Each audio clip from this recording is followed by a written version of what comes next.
안녕하세요 여러분. 우화로 배우는 경영 전략. 오늘은 고양이 목에 방울 달기 이야기를 통해 브레인스토밍 기법에 대해 알아보고자 합니다.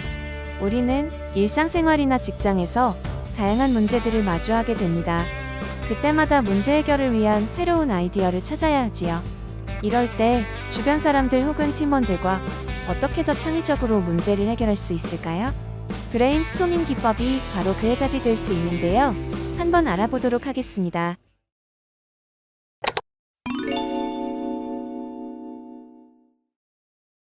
쥐들은 고양이의 공격을 받으며 사는 것이 너무 고달팠습니다. 그래서 고양이를 이길 방법을 찾기 위해 회의를 시작했습니다. 자, 모두 자유롭게 아이디어를 내보자.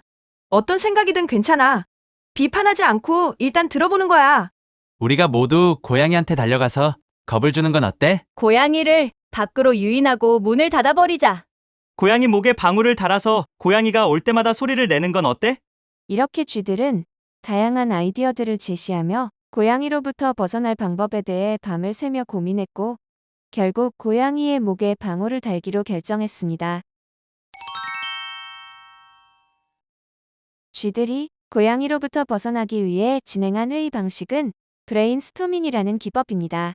브레인스토밍 기법은 알렉스 오스본이라는 광고 회사의 부사장이 개발한 기법으로 뇌를 휩쓸어서 아이디어를 창출해낸다 라는 뜻을 가지고 있는 집단적 창의적 발상 기법입니다. 아이디어를 창출하는 과정에서 좋다 혹은 나쁘다와 같은 판단 없이 최대한 많은 아이디어를 얻는 것이 브레인스토밍의 핵심입니다. 브레인스토밍 기법을 활용할 때는 4가지 원칙을 지켜야 합니다. 첫 번째, 질보다 양입니다. 말 그대로 아이디어의 질보다는 양을 중요시하는 것입니다. 나의 의견이 창의적인지를 신경 쓰지 않고 주제와 관련된 생각이 떠오르면 최대한 많은 의견을 내야 합니다. 두 번째, 비판 금지입니다. 참가자들이 아이디어를 제시하는 동안에는 비판이나 평가를 하지 않아야 한다는 것을 의미합니다. 아이디어의 가치를 평가하기 전에 모든 가능성을 열어두는 것이 중요하기 때문입니다. 세 번째는 어떠한 아이디어든 환영해야 합니다. 고정적인 생각은 버리고 참가자들이 자유롭게 아이디어를 제시할 수 있도록 어떤 의견이든 환영하는 자세로 임해야 합니다. 마지막으로 아이디어의 결합 및 개선입니다. 도출된 아이디어를 결합하고 개선해야 한다는 것입니다.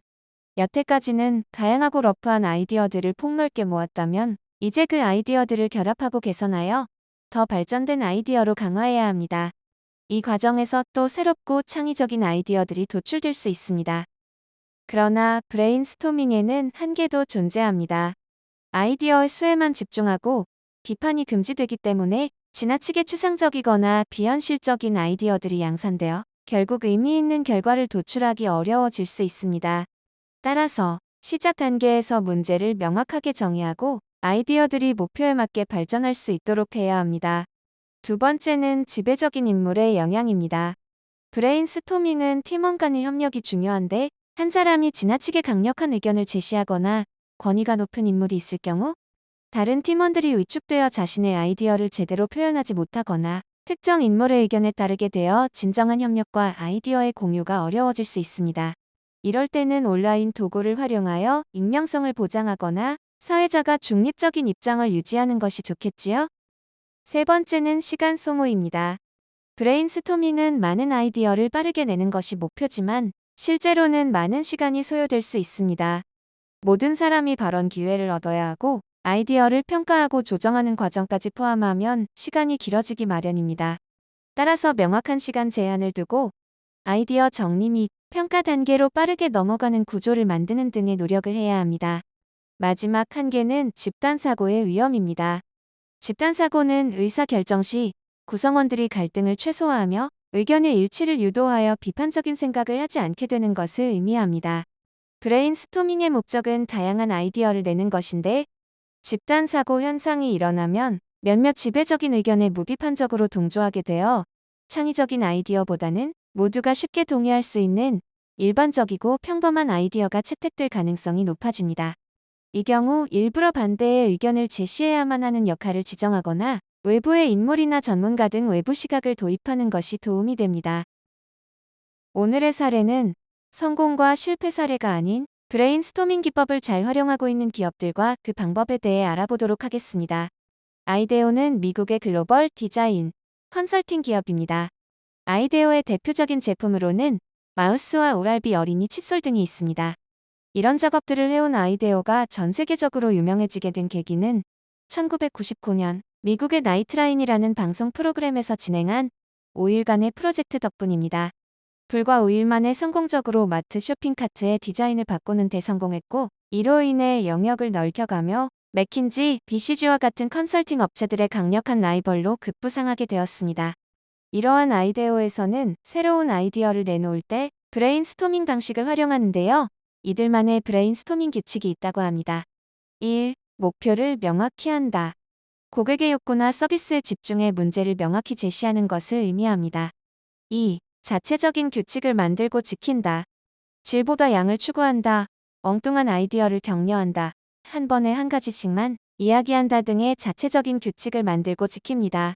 3. 아이디어의 번호를 매긴다. 4. 아이디어가 잘 나오지 않을 땐 사회자가 다른 이슈로 건너뛸 것을 제안한다. 5. 아이디어를 기록하기 위해 모든 공간을 활용한다. 6. 아이디어를 이야기하기 전에 워밍업 시간을 갖는다. 7. 스케치나 모델을 만드는 등 모든 도구를 활용한다. 가 되겠습니다. 아이데오뿐만 아니라 아마존과 같은 글로벌 대기업에서도 아이디어 회의 시 브레인스토밍을 자주 사용한다고 합니다. 아이데오와 마찬가지로 아마존도 그들만의 브레인스토밍 룰을 만들어 의견을 나누고 혁신적인 아이디어를 생산해내고 있습니다.